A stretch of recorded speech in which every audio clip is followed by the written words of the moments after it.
नमस्कार दोस्तों, स्वागत है आप सबका आज के क्लास में। दोस्तों आज के क्लास में हम लोग देखेंगे major gene pool centres of the world, right. तो चलिए देख लेते हैं दैट इसको कैसे कैसे डिवाइड किया गया है। सबसे पहले तो मेजर जीन पूल सेंटर्स अगर पढ़ेंगे तो यार जीन पूल होता क्या है, उसका डेफिनेशन तो समझना पड़ेगा ना आपको, दैट एक्चुअली में क्या होता है। तो होलिस्टिक वे में इसका डेफिनेशन समझेंगे। उसके बाद जीन पूल सेंटर्स के बारे में देखेंगे। ध्यान देना, जीन पूल यहाँ पे बोला गया है, यहाँ पे जीन पूल के बाद एक सेंटर सी ऐड कर दिया गया, राइट। तो बेसिक डेफिनेशन क्या होता है। उसके बाद वेविलो जी ने कैसा अपना हाइपोथेसिस दिया था, I mean gene pool centres के बारे में, उनके बारे में चर्चा करेंगे। फाइनली देखेंगे जीन पूल सेंटर्स दुनिया में कितने सारे हैं, राइट। तो प्रीडोमिनेंटली 8 जीन पूल सेंटर्स है। एक आता है मेक्सिको में, एक एंडी साउथ अमेरिका में, एक मेडिटेरेनियन सेंटर मिडिल ईस्ट। तो ऐसे ही 8 जीन पूल सेंटर्स हैं जहां पर हमें ऐसा माना जाता है दैट एनिमल या फिर प्लांट स्पीशीज जो है उन जगहों से उत्पत्ति हुई होगी उनकी, राइट। तो अगेन जब जीन पूल का डेफिनेशन समझेंगे तो ऑटोमेटिकली समझ ही जाएंगे। तो हाँ, वो डिस्कस करेंगे। नेक्स्ट डिस्कस करेंगे इसके फीचर्स, बहुत सारे फीचर्स देखेंगे दैट एक्चुअली में what are the features of gene pool centres. And last but not the least significance देखेंगे जीन पूल सेंटर्स का, दैट ठीक है जीन पूल के बारे में हम लोग पढ़ रहे हैं, बट पढ़ के हम लोग को फायदा क्या हो रहा है एक्चुअली में, है ना, उसकी क्या महत्वता है जीन पूल सेंटर पढ़ने का। ठीक है, तो चलो एक एक करके चर्चा करते हैं। सबसे पहले जीन पूल के बारे में। जीन पूल होता क्या है, देखो कभी भी अगर कहीं पर भी कोई इंटरब्रीडिंग पॉपुलेशन का स्पीशीज है ना, उसके जीन्स के स्टॉक्स को अगर हम स्टडी करें तो वो कहीं ना कहीं एक जीन पूल बनाता है। बेसिकली जैसे ह्यूमन ही है ना, ह्यूमन भी तो एक इंटरब्रीडिंग स्पीशीज ही ना हुआ है, जो आपस में ब्रीड करते रहते हैं अपन भी, है ना, वो through other way, through sexual intercourse and other way, right. But anyways हमारे शरीर के भीतर भी तो जीन्स है ना। ऐसा पता किया जाता है ना दैट हाँ भाई हमारे पूर्वज जो होंगे वो अफ्रीका से आए होंगे, ऐसा आपने सुना होगा बहुत सारे थ्योरीज में, ठीक है, साइंटिस्ट ये बोलते हैं। तो उन्होंने कैसे पता किया, यही जीन्स को स्टडी करके, पूरे दुनिया में जीन्स को स्टडी किया, है ना। जीन्स के एक एक चीजों को कहीं ना कहीं हम लोग तार से जोड़ जोड़कर देखा गया, और अल्टीमेटली पता किया दैट हाँ भैया ये जितने भी सारे ह्यूमन पॉपुलेशंस है ना, वो कहीं ना कहीं एक जगह से ही उनकी उत्पत्ति हुई होगी इन द जियोलॉजिकल पास्ट, ठीक है। और जीन पूल अगर सेंटर्स की बारे में बात करें, जो कि हम आने वाले स्लाइड्स में पढ़ेंगे भी, 8 मेजर सेंटर्स जो होते हैं, ये वो एरिया ऑफ अर्थ होते हैं जहां पर ऐसा माना जाता है दैट बहुत महत्वपूर्ण प्लांट स्पीशीज या फिर एनिमल स्पीशीज उस जगह से ओरिजिनेट हुआ होगा। मतलब मैं सिर्फ यहाँ पर plant species, only plant species नहीं बोल रहा हूँ, ओनली एनिमल स्पीशीज नहीं बोल रहा हूँ, बट हाँ हम लोग ये बोल सकते हैं दैट हाँ कुछ कुछ प्लांट स्पीशीज का उस जगह से ओरिजिनेशन हुआ होगा। तो बहुत सारे जीन पूल सेंटर्स जो है ऐसे भी होंगे जहां पर कुछ कुछ पर्टिकुलर एनिमल स्पीशीज का ओरिजिनेशन हुआ होगा। और सोचो ये वाला रीजन है ना, यहाँ पे एक पर्टिकुलर स्पीशीज मिलता है, उसी स्पीशीज का जो है ना बहुत सारे आपको वैरायटीज मिल जाएंगे। क्यों? क्योंकि यूजुअली वो स्पीशीज वहां का एंडेमिक स्पीशीज माना जाता है। हाँ वो बात अलग है दैट बाद में इस स्पीशीज का introduction other parts of the world में भी किया गया है, that is absolutely other thing, right. But यहाँ पे बोला जा रहा है दैट ओरिजिनेट, है ना। देखो ये मैंने वर्ड क्यों यूज किया, क्योंकि ऐसा माना जाता है दैट इंपॉर्टेंट क्रॉप्स या फिर इंपॉर्टेंट एनिमल जो स्पीशीज है उनके एक्स्ट्राऑर्डिनरी रेंज जो है हमको वहां से मिली होंगी। और we have variation of genes within the species, that is अगर कोई एक पर्टिकुलर स्पीशीज हो गया, जैसे आप ले लो धान, है ना, धान मतलब वीट की, भाई वीट का डिफरेंट स्पीशीज होता है क्या, नहीं है ना। देखो अब जैसे बासमती चावल ले लो, कतरनी चावल ले लो, ऐसे बहुत सारे वीट स्पीशीज है, ठीक है।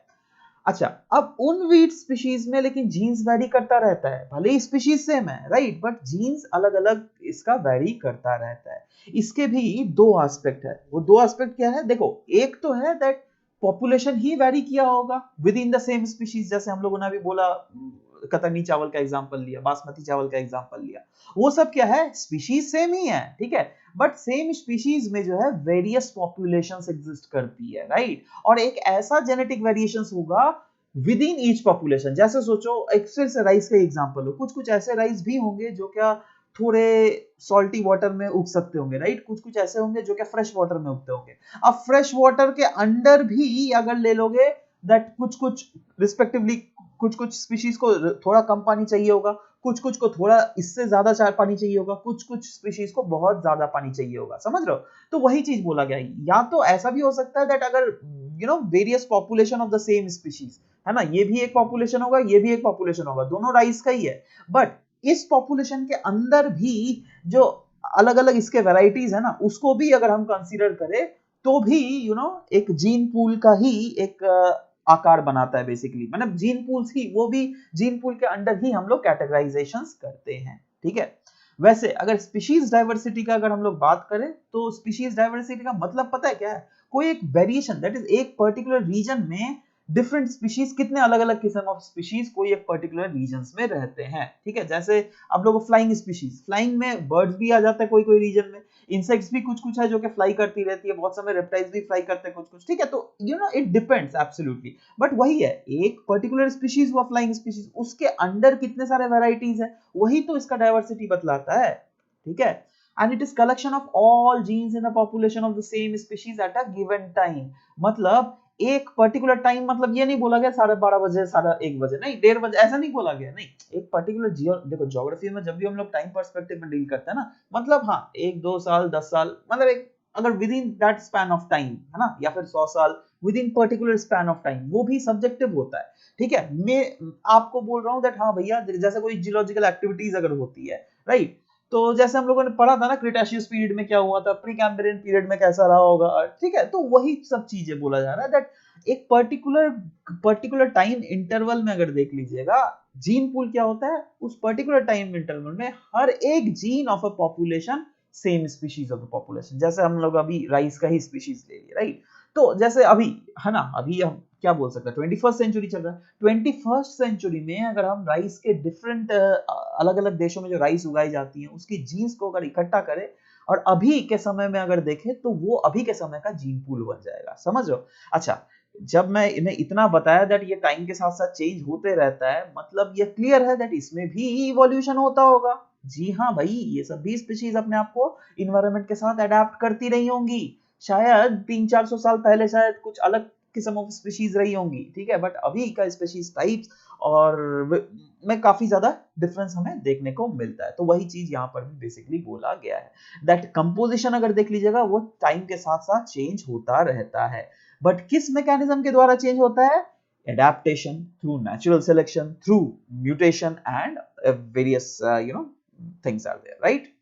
बट एक चीज जरूर आपको ध्यान रखना पड़ेगा, अगर कहीं कोई एक ऐसा रीजन है जहां पर जेनेटिक डाइवर्सिटी काफी ज्यादा है, मतलब लार्ज एंड डाइवर्स जेनेटिक अगर पूल वहां पर हुआ, तो ज्यादा प्रोबेबिलिटी है दैट उस रीजन के जो ऑर्गेनिजम्स या फिर प्लांट या फिर एनिमल स्पीशीज जो है ना, उनका फ्यूचर एडेप्टेशन ज्यादा होगा। बट वहीं पर अगर कहीं पर नैरो जीन पूल हुआ तो वो ज्यादा रेजिलिएंट नहीं होगा। जैसे जैसे सोचो एक ऐसा रीजन है जहां पर 100 स्पीशीज है, राइट, पौधे के या फिर जानवर के, कुछ भी आप मान लो, ठीक है, एक ऐसा जगह है जहां पे सिर्फ 10 स्पीशीज है, ठीक है। अब देखो हम लोगों ने क्या डिस्कस किया, समय के साथ साथ ये जीन पूल जो है वो चेंज होता रहता है सबके कैरेक्टरिस्टिक्स में, है ना।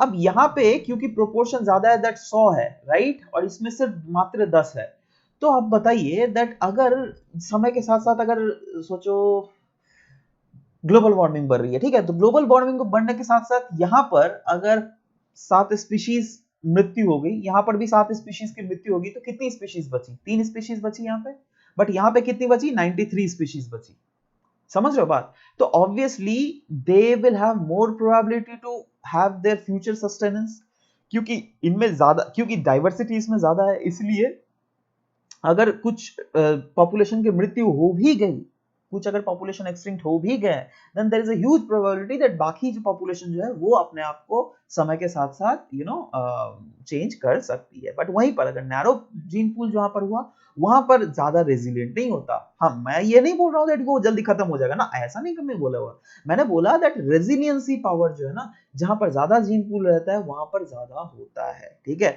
अब रेजिलियंस पावर अगर कम होगा तो ऑब्वियसली बायोलॉजिकल फिटनेस भी कम होगा, मतलब इन जहां पर नैरो जीन पूल है या फिर बहुत लो वैरायटी ऑफ जीन पूल्स है, वहां पर एक्सटिंक्शंस के चांसेस जो है ना वो बहुत ही ज्यादा बढ़ जाते हैं, ठीक है। तो ये तो हुआ जीन पूल के बारे में। अब आ जाते हैं जीन पूल सेंटर्स के बारे में।